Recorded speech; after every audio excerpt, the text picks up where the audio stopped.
आप सबों को प्रणाम।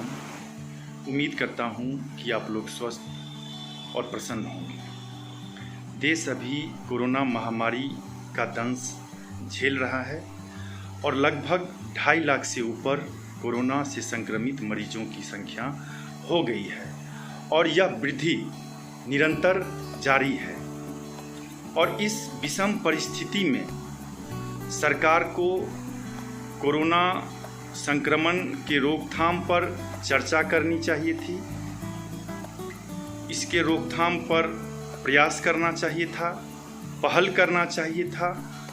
और इस लॉकडाउन के अवधि में लोगों का जो कारोबार बंद हुआ, व्यापार बंद हुआ, रोजगार बंद हुआ और इससे उत्पन्न जो उनके सामने समस्याएं हैं, सरकार को उन समस्याओं के निदान पर चर्चा करनी चाहिए थी, पहल करनी चाहिए थी। एवं हजारों लोगों की मौतें सड़क दुर्घटना में, रेल दुर्घटना में, भूख प्यास से हुई, उस पर सरकार को संवेदना व्यक्त करना चाहिए था, उनके परिजनों को मुआवजा देना चाहिए था। और चूंकि मृतक व्यक्ति अपने परिवार के कमासूद व्यक्ति थे, तो इसलिए उनके परिजन को नौकरी देने का सरकार को प्रयास करना चाहिए था। मगर ऐसा देखने सुनने में नहीं आ रहा है कि सरकार इन पीड़ितों के प्रति चिंतित है। सरकार की चिंता है कि सत्ता बनी रहे, चाहे जैसे हो, येन केन प्रकारेण सत्ता चाहिए।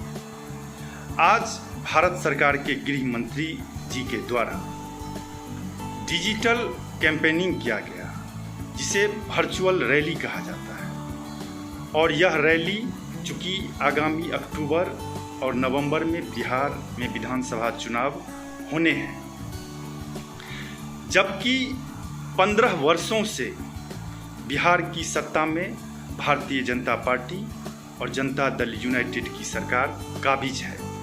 और इन 15 वर्षों में एक भी उद्योगों का जीर्णोद्धार नहीं हुआ है। आप पंडौल का सूत मिल ले लें, सकरी लोहट रैयाम की चीनी मिलें ले लें, चाहे दरभंगा की अशोक पेपर मिल को ले लें, या खादी ग्रामोद्योग केंद्र को ही आप ले लें, ये सारे उद्योग खंडहर बने हुए हैं। और 15 वर्षों से ये सरकार बिहार में काबिज है और करोड़ों नौजवान मेहनतकश दूसरे प्रदेशों में रोजगार के लिए पलायन करते रहते हैं। उन्हें अपना परिवार चलाने के लिए दूसरे राज्यों में जिल्लत भरी जिंदगी जीने को मजबूर हैं वे लोग और किसी तरह अपना परिवार चलाते हैं। मगर सरकार 15 वर्षों से सिर्फ अपना चेहरा चमकाने में लगी हुई है। अगर सरकार इन 15 वर्षों में इन उद्योगों को चमकाई रहती तो आज बिहार चमकता, बिहार के नौजवान चमकता। मगर ऐसा नहीं है। सरकार स्लोगन देती है कि बिहार में बहार है। भाई कैसा बहार है? यहाँ ना तो रोजगार है, ना तो शिक्षा है, यहाँ भ्रष्टाचार अपार है और हत्या का भरमार है। तो बिहार में कैसे बहार है? मगर सत्ता में बैठे लोग लोगों को भरमाने में लगे रहते हैं। इन्हें पिछड़ों को अति पिछड़ों में बांटने में महारत हासिल है। इन्हें दलित को महादलित में बांटने में महारत है। इन्हें हिंदू मुस्लिम में उलझाने में महारत है। मगर यहाँ पे शिक्षा का बेहतर माहौल बने, इसकी इन्हें कोई चिंता नहीं। यहाँ रोजगार लोगों को मिले, इसकी इन्हें कोई चिंता नहीं। यहाँ बाढ़ से जो बदहाल बिहार रहता है उनका निदान हो, इसकी इन्हें कोई चिंता नहीं। किसी भी तरह से सत्ता चाहिए। मैं समझता हूँ कि आप लोग सजग हैं। सरकार की हर एक कार्य प्रणाली पर आपकी पैनी नज़र है। समय है चेतने का और भ्रम से दूर होने का। मैं समझता हूँ कि देश के अंदर जो भी घटनाएं हो रही है और सत्ता में बैठे लोग की संवेदना से आप भली भांति वाकिफ़ हैं कि उनका मनसा क्या है।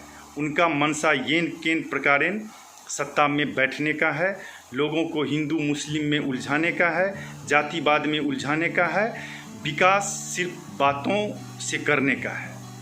तो चुनना आपको है, निर्णय आपको लेना है, सत्य के साथ आइए। बहुत बहुत धन्यवाद। जय हिंद, जय बाबा भोलेनाथ।